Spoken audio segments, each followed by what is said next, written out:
6:49, Donald Trump is among those who are speculating about the possibility, who people are speculating about as a possibility for Time Magazine's Person of the Year. Trump, along with Russian President Vladimir Putin and Abu Bakr al-Baghdadi, the leader of ISIS, are among those who are considered finalists. The 2015 Person of the Year will be unveiled this morning, coming up on the Today Show, which you can, of course, watch on KVLY right after the Valley Today. Hi again and good morning, everyone. Thanks for waking up with the Valley Today. I'm Lisa Bedeau here with Kyle Bosch. We're starting our nonstop news and weather to the top of the hour to help you plan your day. Some sports fans in North Dakota are being warned about being good sports. Behave or go home. Yeah, a first-of-its-kind policy in the Valley is playing out at all North Dakota Class B Region 1 schools. For fans attending the game, you need to watch how you're cheering. If you can't keep it clean in the stands, you'll be handed one of those, a yellow spectator card that comes from the host school. The first card is a warning, but if people keep it up, they can be kicked out of the game. The policy will be implemented by all 13 Region 1 schools. It was something that I didn't like our kids seeing. We saw adults acting in a way that wasn't what we expect from academics and in our athletic programs.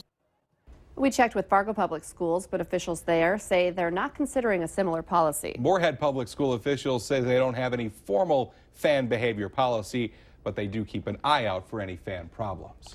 It's now coming up on 6:51. Time for weather and traffic on the ones, and we check in with meteorologist Lisa Green. Sounds like we have a very nice Wednesday on the way. Yeah, you know, we're going to have some clouds that might make it feel a little gloomy this morning especially, but it's going to be mild, very warm, in fact, for some of us who haven't seen 40s yet with this heat wave that we've had this December. I think more places will have that opportunity into northwest Minnesota, especially Fargo-Moorhead getting into that 42-degree range for your high. Grand Forks may be up to about 44, and the farther west you go, the warmer it'll be, upper 40s to around 50 degrees for highs today. Very warm with some clouds again to start. We may get some afternoon sun in eastern North Dakota, and there will be a wind. We'll see that wind gusting into the 20s to 30 miles per hour at times. Your hourly planner for Fargo, we're looking at temperatures in the 20s, maxing into the low 40s by the afternoon. Notice that southerly wind starting to get into the teens. Those are steady speeds. They'll be picking up. We'll see some stronger winds, and at times we'll get to see a little bit of sunshine today too. Current conditions looking pretty good. 30 degrees in Fargo, mostly cloudy. In Moorhead, 27 degrees there, and wind out of the south-southeast and light, less than 10 miles per hour. Partly to mostly cloudy skies for us this morning. There is a little disturbance that's triggering some areas of some light rain over into eastern North Dakota, and in Minnesota, where temperatures are below the freezing mark, we may be seeing a little drizzle that's kind of freezing on some of those bridge decks. So be aware of that as you're driving around. If you're running into some raindrops and temperatures are below freezing in your region, just know that the roads may be a little bit slippery. 30 degrees in Roseau right now, 30 in Fargo, 31 in Grand Forks. It's warmer to the west where temperatures are in the mid to upper 30s. The wind on the light side to start, but again, it will be picking up. And ahead this afternoon, expect again more sunshine for western parts of North Dakota, especially, or our viewing area rather. And into Thursday, we have our next system rolling in. Late tonight, a chance for a little bit of rain overnight, and then the system will be bringing some snow on the backside of it for Thursday afternoon and into the evening hours, and more snow chances into the weekend. By Saturday, a high of only 30 degrees and a chance for some snow, breezy conditions to follow. Let's check in with Al for an update on traffic. Well, if you're about to hit the bricks, things are looking pretty darn good, and you're going to have a lot of company out here this morning as well. Boy, I tell you what, it's really busy. Both east and westbound I-94, both north and southbound I-29. I think we're going to give the edge, though, to I-94. Really busy out here this morning. And let me tell you something. If you're not driving 65, you're liable to get run over. I know that's over the speed limit, but that's not the traffic flow speed this morning. Also, I want to remind you that some of the ramps tend to have a little bit of frost on them, and they're somewhat slippery this morning. One right around South University Drive was one that I ran into that I thought was made me a little bit uncomfortable, I guess I could say. Drive carefully today and always. Al Ahmed, Valley Today traffic. Mail is something most of us don't even think about. We go to our mailbox and it's filled with letters that belong to us. But that is not the case for some people living in one South Fargo neighborhood. Those in the Woodhaven development say that sometimes letters are ending up at the wrong house or even in trees. People say they have been complaining to the U.S. Postal Service, and they've been told to document exactly what's happening. Fargo Postmaster Greg Johnson did tell Valley News Live he is aware of the issue and plans to address it later today. We'll, of course, update you on what he has to say. We do have a follow-up this morning to a story that we first told you about yesterday on the Valley Today. Investigators say a fire early yesterday morning in Grand Forks is considered a case of arson, and they're trying to determine if it might be linked to racist graffiti that was sprayed on a Somali-owned coffee shop. Fire officials say Juba Coffee Shop on South Washington Street suffered $90,000 in fire and smoke damage.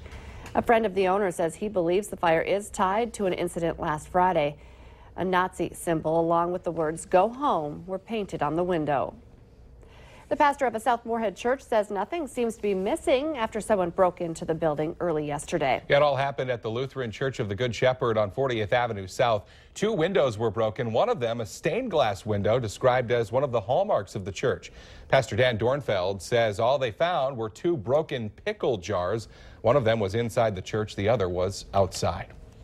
A fight between 2 teenagers in the Twin Cities over who had better football stats ended with a teacher in the hospital with a traumatic brain injury and an assistant principal also attacked. Charges have now been filed against the 16-year-old St. Paul boy who police say assaulted that teacher and principal as they were trying to break up a fight. The complaint alleges the boy slammed the teacher's face into a concrete wall, threw him onto a chair and table, then got on top of the teacher and started choking him. Police say an assistant principal was pushed into a wall. The teacher is recovering in the hospital. The student denies he assaulted school staff. The former Rogers, Minnesota high school student suspended after posting what he called a sarcastic tweet involving a teacher has been awarded a $425,000 lawsuit settlement. It all happened back in January of last year. Then 17-year-old Reed Sagehorn was expelled for allegedly damaging the teacher's reputation when he tweeted about making out with her at his school. Sagehorn sued the school, saying his constitutional rights were violated. Now, an attorney for the district says while the district does not admit any wrongdoing, it will be paying Sagehorn $325,000. The city of Elk River will pick up the remaining $100,000 that is part of the settlement.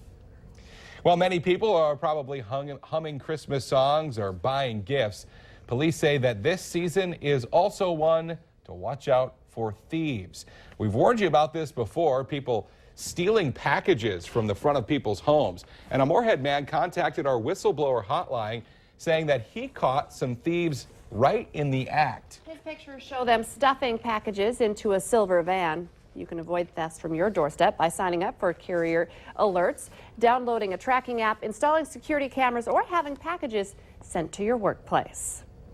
This season brings a busy schedule for many of us. Sometimes we may neglect some of the important members living in our house while we get caught up in the season of Christmas. Of course, we're talking about our pet friends, but there are some places that we can bring them so they can have fun with other pets and not get left out during the holidays. Christy Larson is live this morning at Eddie and Barkus in South Fargo. Hi, Christy. Good morning, guys. Yeah, we got to see some of those fun play areas back in Eddie and Barkus. We also got to take a look at how they get a little spa day here. They have those special shampoos used for the different coats for dogs. But Marcia and I have been talking. Another fun thing that you guys have here is some different gifts that you can't find elsewhere. We do. We have a great boutique section here, and it's really fun and different. So if you come here and you want something really unique for your dog, come and just see what you think. Yeah. And you guys have a couple different, you have 2 locations right here in South Fargo and then one in Harwood. And that one's great for a lot of those bigger dogs who need that acres and time to stretch and run around. Yes, it is. It's actually perfect. As I said before, it's dog utopia, but we really do believe it. And you know, when you have acres, they have exercise. And a happy dog is an exercise dog. It's just fun. It really is. And it's almost like we've been watching a couple people drop off their dogs for daycare this morning. They know right where to go. They want to go and play with their friends. And then it's almost like when you pick them up, they're kind of like, oh, man. It's true. It's true. The dogs actually know right where to go. This is our place. This is all about them. Everybody else is second. And what I love, too, is it might just be for the day or it might be for a little hotel stay. And you guys even have the cameras so you can watch them play. So as you drop them off for the day or maybe for the weekend, if the kids miss them, they can always take a checkup on them. That's exactly right. We have the mobile apps, so wherever you have your phone or if you have internet, just check on them all the time. It's actually quite fun when you can see them running. Yeah, it's kind of been fun to watch them this morning. EddieandBarkus.com, and Kyle and Lee said they do have some openings still at their Harwood location if you do need to put them in a hotel during the holiday season. So just give them a little call or look them up online. Sometimes it's a gift to the pet, too, not to make them go along for the trip. Christy Larson reporting live. Thank you, Christy. Let's get our answer now to our question of the morning. When people were asked which item they would definitely regift, this was the #1 answer. The answer, not really a surprise, candles. Suppose you got plenty and it's hard to tell where they came from. Especially if everybody's Yeah, regifting them. exactly. Today's going to be very mild. Temperatures into the 40s, even a couple of 50s out west. Get out and enjoy it. It should be pretty good. Thanks for waking up with the Valley today. More local news and weather for you right here in just 25 minutes. Have a great Wednesday, everybody. We'll see you tomorrow morning.